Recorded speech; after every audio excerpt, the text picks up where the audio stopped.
Nagsisisi ka ba na hiningi mo pa yung tulong before? Ano naramdaman nyo nung sumbatan kay ni VP Sara? Sinabi ni VP Sara, hindi naman niya ako tinulungan.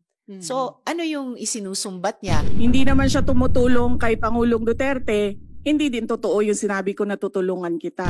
Actually, ang alaala ko sa pagkita namin noon, kasi tuwing pupunta ako sa Davao, whether nung rep pa ako ng Akbayan sa House or ngayon nagtatrabaho sa Senado, SOP magko-courtesy call sa local chief executive. And what I remember very clearly nung 2016 pagkita namin, nagpasalamat ako sa kanya dahil sa suporta ng Davao City Government sa kampanya ng Akbayan laban sa aerial spraying at saka sa GMO. So yun yung pinaka-naalala kong usap namin, dalawang agricultural issue.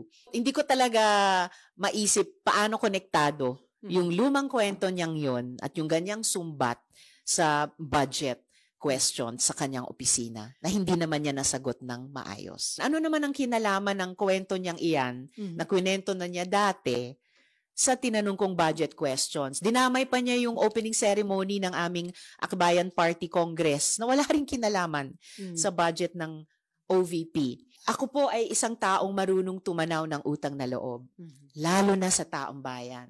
Pero kung umantong ang isang administrasyon sa patayan or paglustay ng kaban ng bayan, ibang usapin na yan. Ma'am, yung ganong panunumbat, pagpapakita ito na anong klaseng opisyal ang ating pangalawang Pangulo? Kung paano kami magsalita at kung paano kami kumilos or kung ano yung hindi namin ginawa na dapat namin ginawa, dyan yung nakikita yung pagkatao namin.